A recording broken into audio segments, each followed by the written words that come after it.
hopefully you might be wondering, there is something I can say about headphones. And then the other thing, I don't really have, it's not exactly something to show you, but it's something that I've used a couple of times recently, and every time it's got good feedback.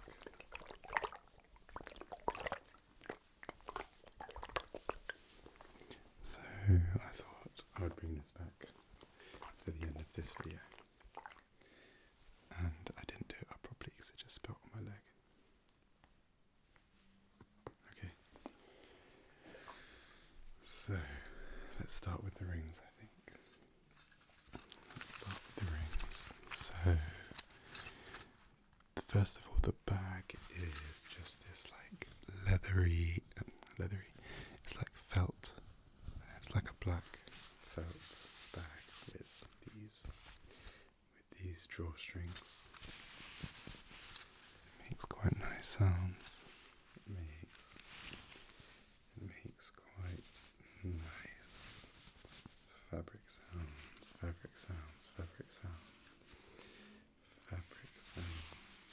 bag makes nice fabric sounds.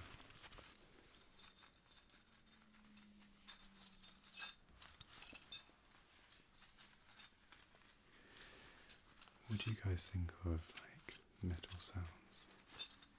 Like jangly sounds, I don't know. Is it relaxing? I can't tell. Anyway, so as I mentioned, this bag is from Serge Denims, and it basically came with one of the rings that is in here, so I'll start off with that one. Just open the bag and make sure I pick out the right one. So here we go. This is ring number 1. It's from Serge Denims. How do I get it to focus? This isn't like I'm using my phone, so it's not like people with real cameras do this, but that's when they have autofocus. I think that's focused. I don't know. Let me try. Does that do anything? I don't know. Anyway, if you can't tell, it's a feather, and it's like not quite linked all the way, because it's like one big feather that comes around to this side, and there's like a little detail here where there's like a slight displacement of the, what are they called? What are the bits that come off a feather called? I don't remember. I remember I had to learn that in first year biology at uni, but I don't remember now. I remember I had to draw one of my like first year lab modules was literally like, mostly it was doing dissections, and then I had to draw them and label them, but we also did like plants and random things like feathers, because feathers are actually more complicated than you would think when you look at like the microstructures and stuff. But anyway, so this ring is from Serge Denims. It's a feather, and I usually wear it on this finger here, and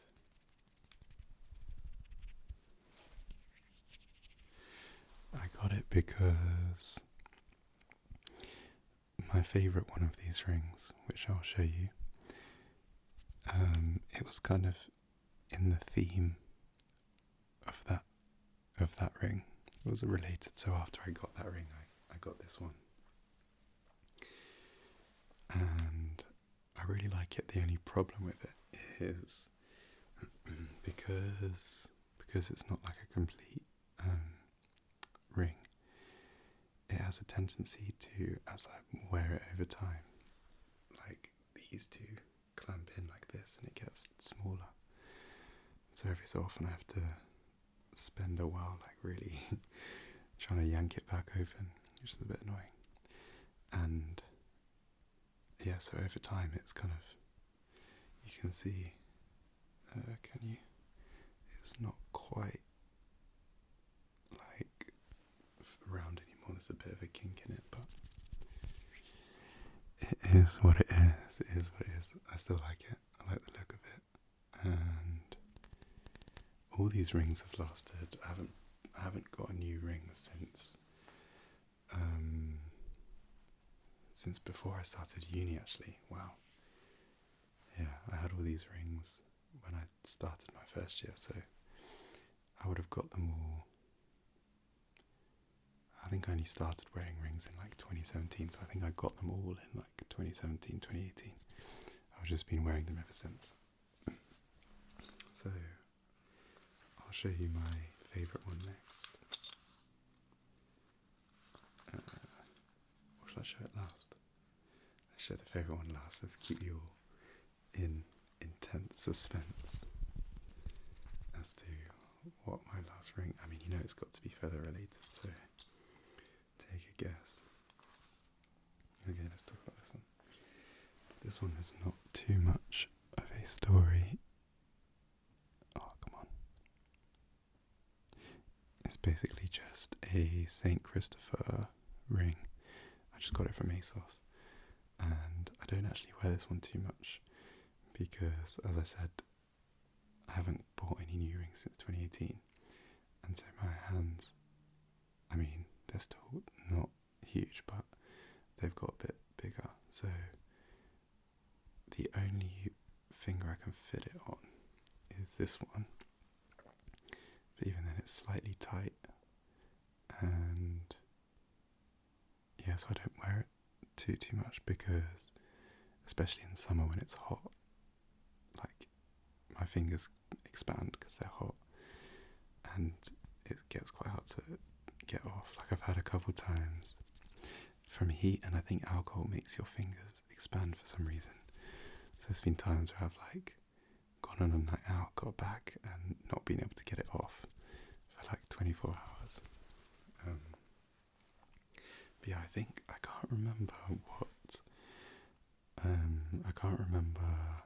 what St. Christopher does. Like what, I think it's like luck while travelling or something.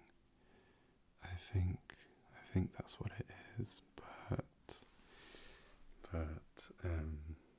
yeah, let me know if I'm wrong. Anyway, that's that one. Okay, I'm just going to do a lovely dip. There's not loads, there's only like 6, I think. Okay, got one. This one I never really wear anymore because the silver is like slightly different to the rest. So the rest are sterling silver, and I think maybe this one's stainless steel or something because it's a more grey silver than these ones, which are like a lighter silvery silver. But this ring was actually the first one that I ever got. I got it in Top Man. Yeah, I think it must have been 2016 or 2017. I think it was actually, no. So this one I got early. This was like 2015 because I remember I would never wear it unless I was going to a house party. This is my party ring. If I wanted to, like house fights when you're younger, you want to turn up, you want to dress to impress. Make sure your crush notices you, whatever. So I'd always whack this on. I think I'd put it on this finger, but I don't know. Oh yeah, it just about fits. Yeah, just the one. And then there'd be this pose. Of course. Oh, that's a bit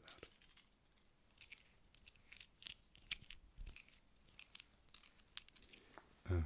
But yeah, I don't really wear this one anymore. Even though I do, if it was made out of sterling silver and it was like match the other ones, I would like it, I would wear it.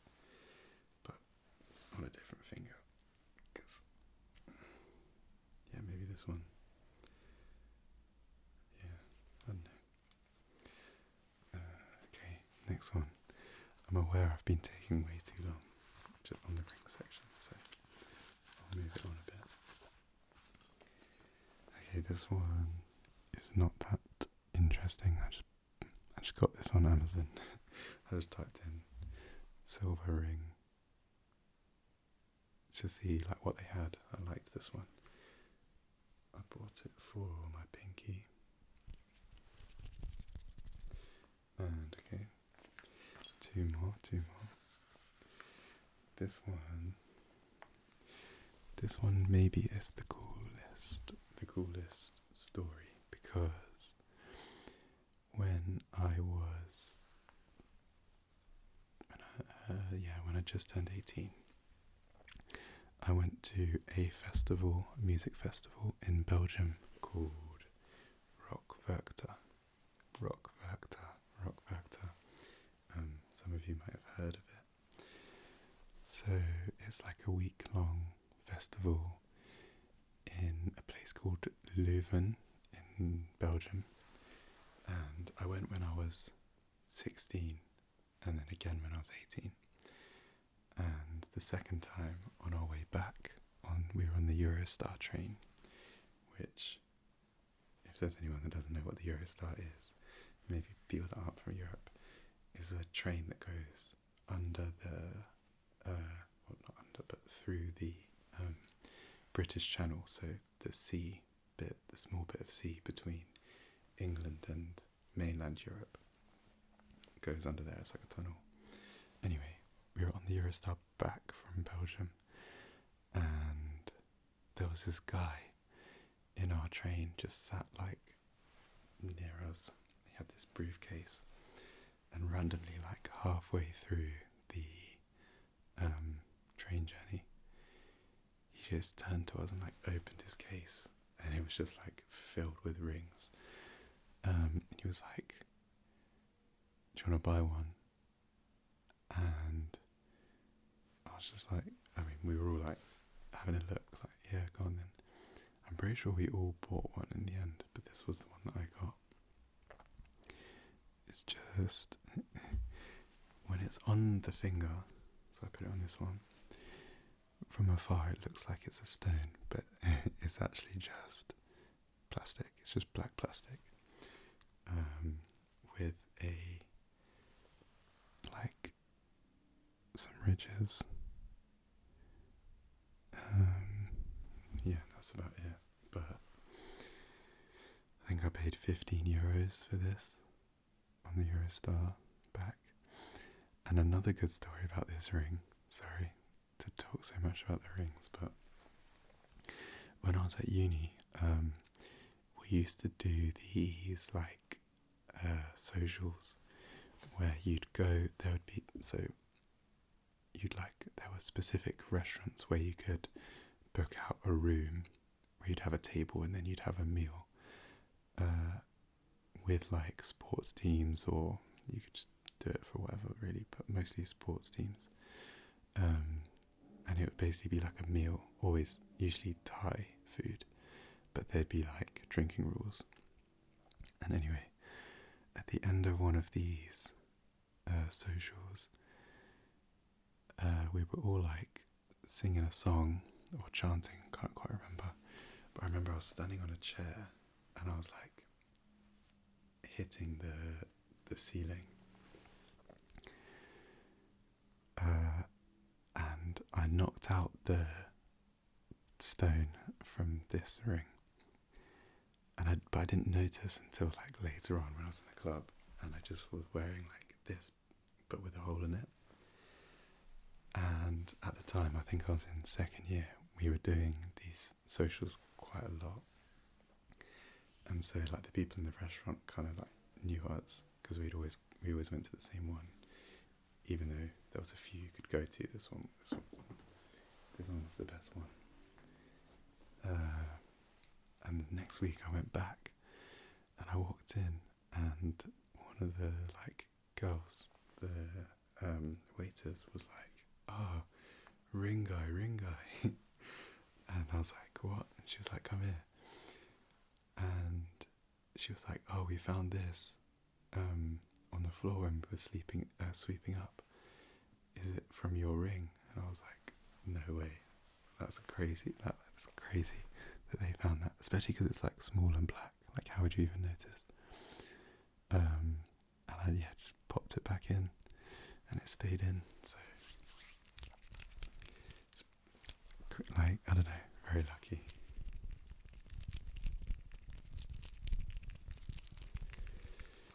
But yeah, it's funny because the restaurant, like the meals, like the socials would be a bit like rowdy, but the people who were in the restaurant would always like encourage it. It was cool. It was fun. Anyway, on to the last ring, which is my favourite one. And it's this one. It's an eagle. And yeah, it's from a company called The Great Frog. And it was a present, a gift from my parents when I got into uni. Because, I worked quite hard, well, very hard, to get into uni, the uni that I wanted to go to, and when I got in, they put this as a symbol for me, like, to go to uni and spread my wings. And I love this ring. I want to get more. I mean, I need to get more rings because I haven't got any new ones for ages. But yeah, they can be expensive, especially the ones from the Great Frog. I think this was one of the cheaper ones, and it was still probably almost like £200 or something. I think I saw a comment because I had them on at the start of a video, and someone suggested doing like hand sounds with the rings on, because these make us like slight clicky noise. I'll do that just for a second.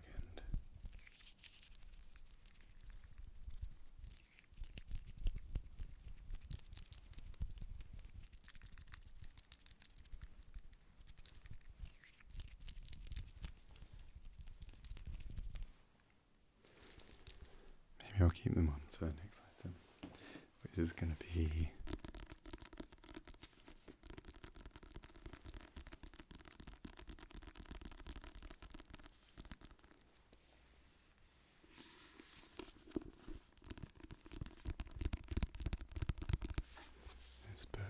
this book. So yeah, I'm actually getting close to finishing. I think there's,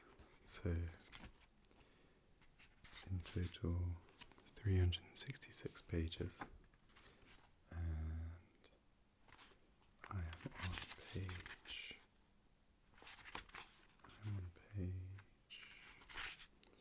301. I'm on chapter 15. So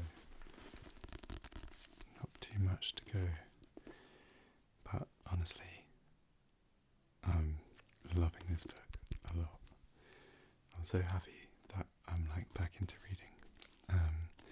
So on the front it says, "You can escape a town, but you cannot escape blood."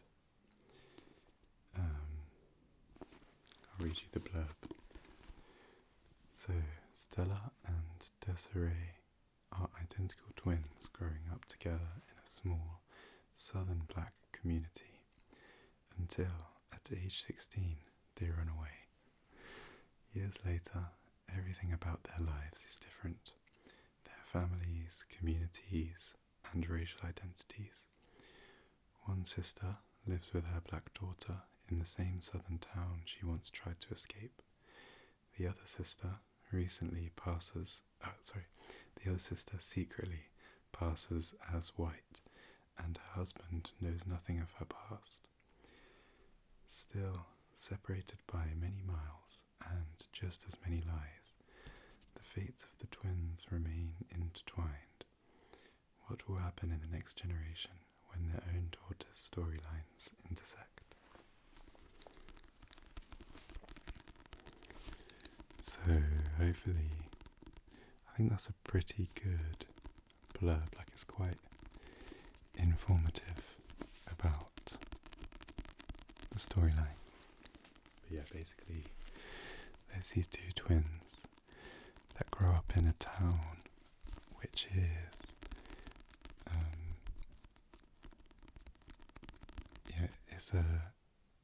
it's like a town of all black people. But in the book they say that throughout generations they kind of had a bit of an obsession with paler skin.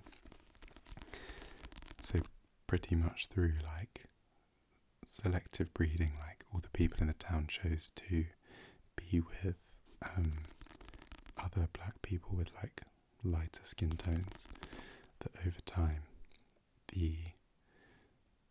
there's this town filled with black people, but all their skin is very pale.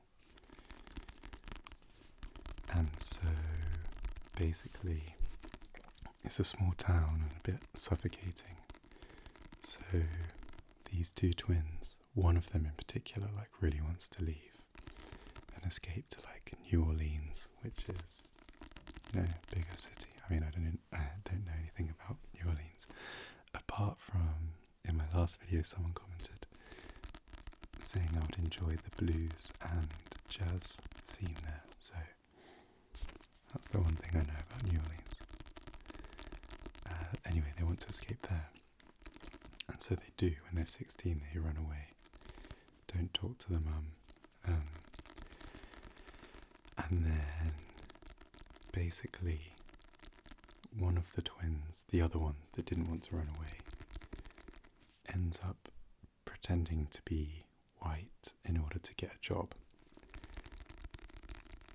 And through pretending to be white, she realizes that she can, because it's set in the 1960s in America, she can basically get away with more, and her life became slightly easier temporarily. And so she ended up running away again from her twin with her boss, who's a white rich guy.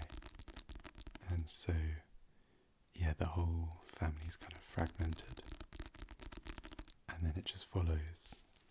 Each twin has a daughter, and the one that initially wants to run away, which is Desiree, she ends up running back to their initial hometown because her husband was abusive. Whereas Stella, the one that pretends to be white, ends up in a gated community in LA. But their daughters, one of whom is very dark and one of whom is very pale and thinks she's fully white, end up meeting when they both leave home as well, and everything gets smushed back together. But it's a really interesting story, and the book's written really well. I'm really enjoying it. I'm kind of sad that there's only 60 pages left, because I feel like there's a lot that could still happen. The other thing that the book does well is it skips goes through like quite big time chunks, because obviously it's gone from the start of the book, the two twins are 16, and by the point where I'm at now, they're both like 40 and their kids are like late 20s. So quite a lot of time has passed, but it doesn't feel like I'm missing like information and stuff. It's quite good at bringing up like past events through the characters' thoughts. Yeah, anyway. I think when I've read a couple more books, I'll do like a little book ASMR video, like recent reads type thing.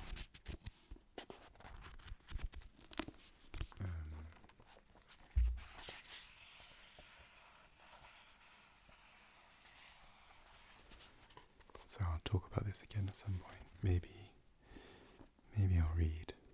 Let me read. I quite like reading the book out loud.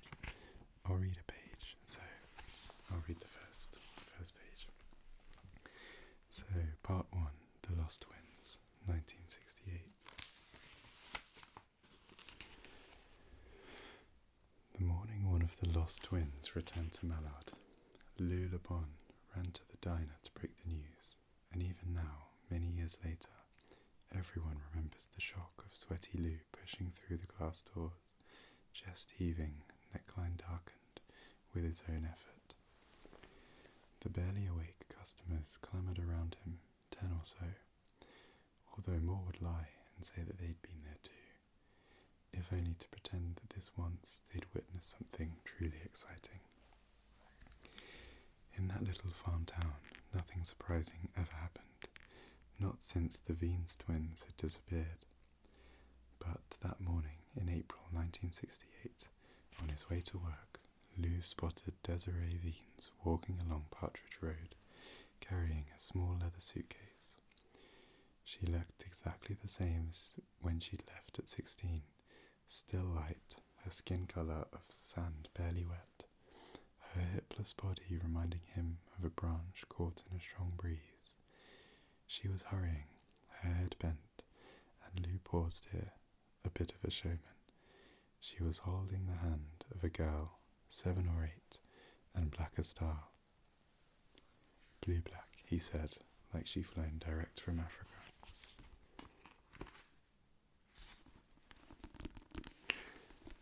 So yeah, this is The Vanishing Half.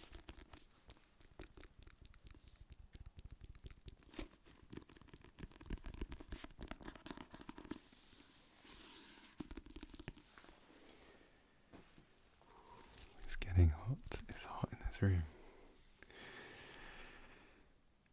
Okay, next item is the headphones.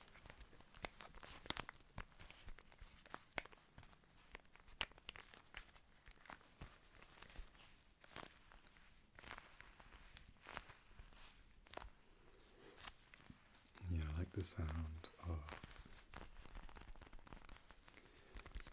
the like foamy. Let's take the rings off. Or maybe just the one that makes the noise. Yeah, the foamy, leathery ear cups make good sounds.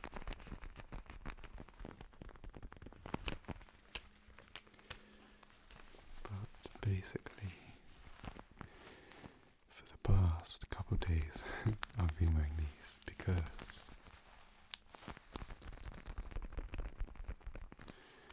these, for some reason, aren't working with my phone. And they've been broken. These have for ages, like months. And what happens is, when they're plugged in my phone, the like microphone thing doesn't work, so I can't do phone calls. But more annoyingly, randomly, the volume of whatever I'm playing will constantly be going like up and down. So it'll go from like really loud to really quiet to really loud, which is like quite a funny thing to happen. But it's quite frustrating as well. And then recently it got worse and started like constantly skipping like forward and backward in songs, skipping to the next song, turning on like Siri voice control. So this whole time I thought that it was, I thought that it was this thing, the adapter that was broken. So finally the skipping songs thing was like the last straw. I went to the Apple shop and bought a new one, but then the problems were still there. And so I realised it's the actual headphones that aren't working. But it's weird because they work perfect with this, so I'm not quite sure what's going on. But these were my sister's, but I've stolen them.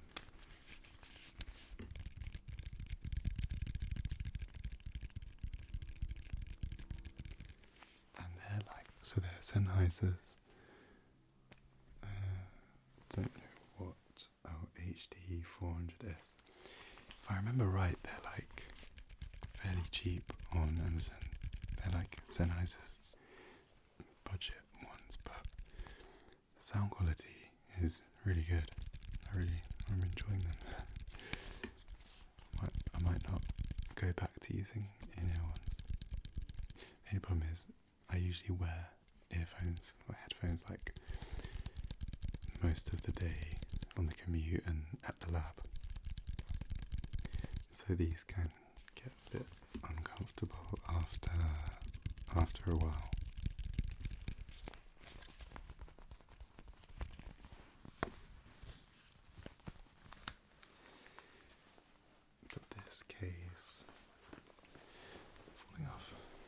This case is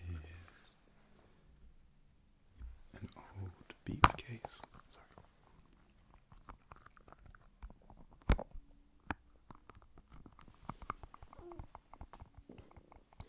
My stomach's making noises again. It's a running theme now.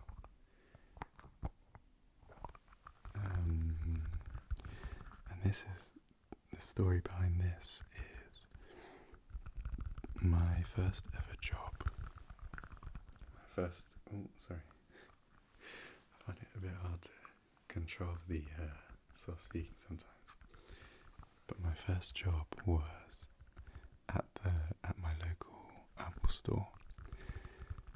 And at Apple, I don't know if they still do it, but they used to give their employees like Christmas presents.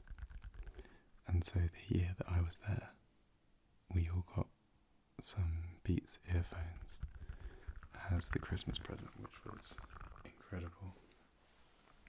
But I just love the case. It's like the perfect shape and size, so even though I don't still have the actual Beats headphones because they broke quite a while ago, I still use the case. And I think it makes good sounds. I think the case makes good sounds.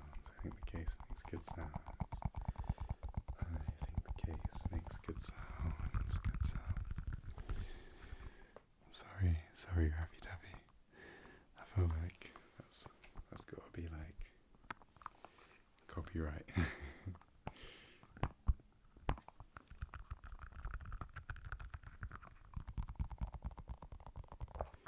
like how I can squidge it and the sound changes.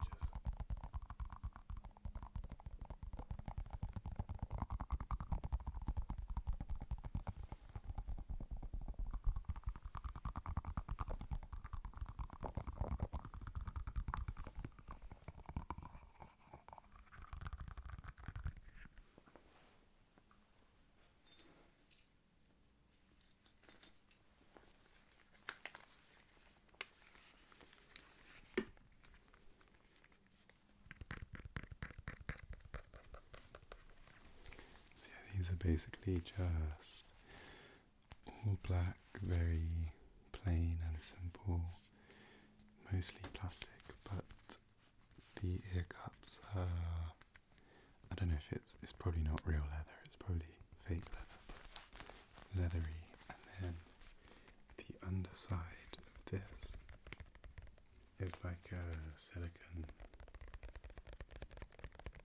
type material.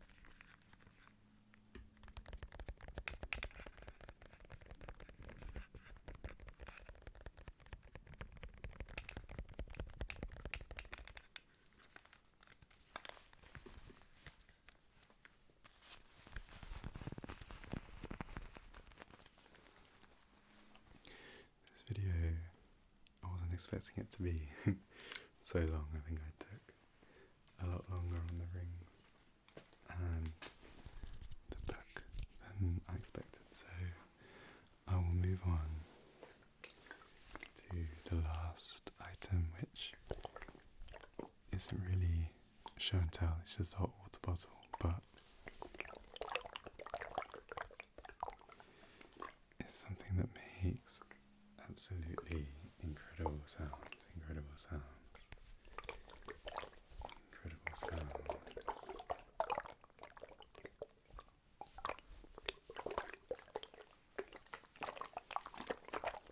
So yes, I'll just finish off the video with a viewer favourite. I don't know if I filled it full enough.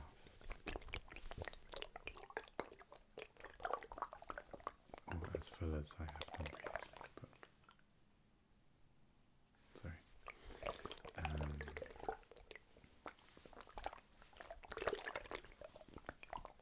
Oh man, I still think it sounds great.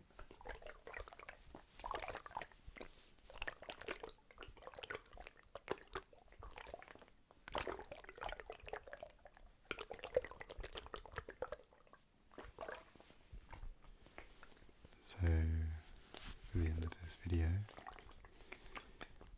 all I need you to do is relax, relax, relax to the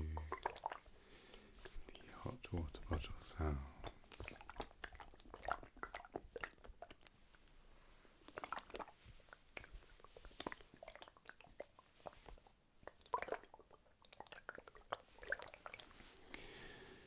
Let me know what you think of the soft speaking. If you think I should do more, if you like it. If you don't like it, what I can do better. Sometimes I think if I talk like really slow and soft, kind of like this, I think that is, in my opinion, is what sounds the best, I think. But when I actually do it, I often get carried away when I'm talking, and I feel like when I watch this back, I'm going to be realising that there's quite a few points where I kind of get carried away and talk quite I don't know, faster and more energetically, and maybe not as relaxing as it could be. So let me know. I think I'm going to give soft speaking another go next week and try to stick to this slower, more gentle soft speaking rather than today's video where it was a bit more, because it was very rambly. It kind of felt more like I was just, having a conversation with friends about random stuff. yeah. But I guess that can be nice as well. Sometimes it's nice to watch a video and just feel, like they're just having a chat. I like it anyway.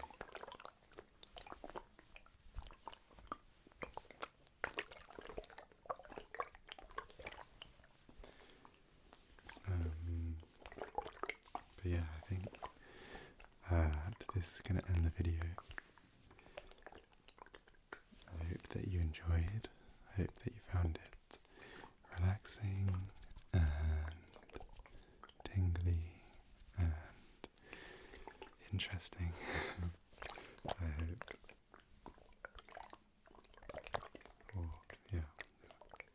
I hope you got out of the video what you wanted. Sleep. Maybe sleep. I need to sleep. I have to wake up at 5:30. I think it's currently about 11:30, so I'm going to be a bit tired tomorrow, but it's okay. It's okay. It's worth it. It's worth it for this video. I enjoyed making this video. And I also feel like, in a way, although I'm not asleep, I'm definitely very relaxed. So as long as I don't turn off the camera and start watching a YouTube video or something and just go straight to bed, then it should be okay. I think this counts as half sleep, if you know what I mean. It's like, if any of you know Andrew Huberman, he often in the afternoons will do, what does he call it? He basically takes a nap, but doesn't actually go to sleep. I think it's called non-sleep deep relaxation or something. And apparently studies show that it's in short, doing that for 20 minutes is pretty much as effective as actually taking a nap, I think. And you don't feel as sluggish when you wake, often when you wake up from a nap, it's a bit whoa, what's going on? It takes a while to wake back up, but apparently, I haven't actually tried it, but yeah, apparently non-sleep deep relaxation in the afternoon is good.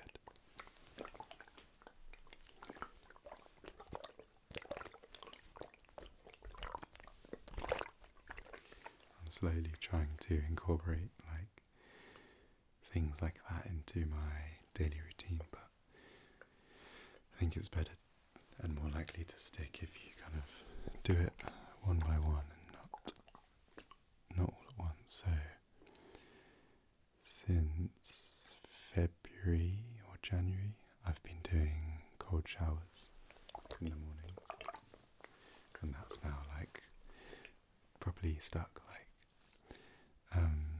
The only time I have hot showers is if I'm having one in the evening, because it's not good to have a cold shower in the evening because it wakes you up, or after going to the gym, because the shock of the cold water apparently halts the limit, halts the whatever reactions are going on to build muscle after going to the gym.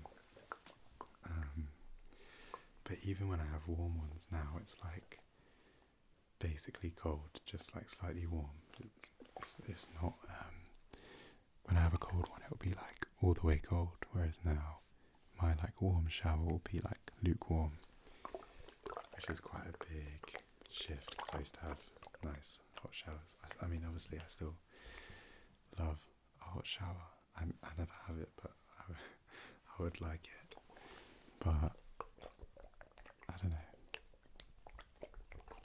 It's supposed to be healthy and good for discipline, all that stuff. So meditation is something. That's the next thing on my list. I meditate every so often, maybe once every 2 weeks or something. But I really want to get that to the daily routine, because realistically, every day I have at least 10-15 minutes to meditate, but I never do. I always fill that time with other stuff that's useless, like watching random YouTube videos. Luckily, I never got TikTok, so I know that's one thing that I don't waste time on TikTok. Because I remember when it first started getting big, I made a self-pact that I wouldn't ever get it, because I have a bit of I have quite an addictive personality. So I knew that if I got it, I would end up spending a lot of time on it. Because I'm definitely addicted to YouTube. The only problem is I'm considering if I should make a TikTok for this Belvedere ASMR and do TikTok ASMR as well. I don't know. As a way to help grow the channel.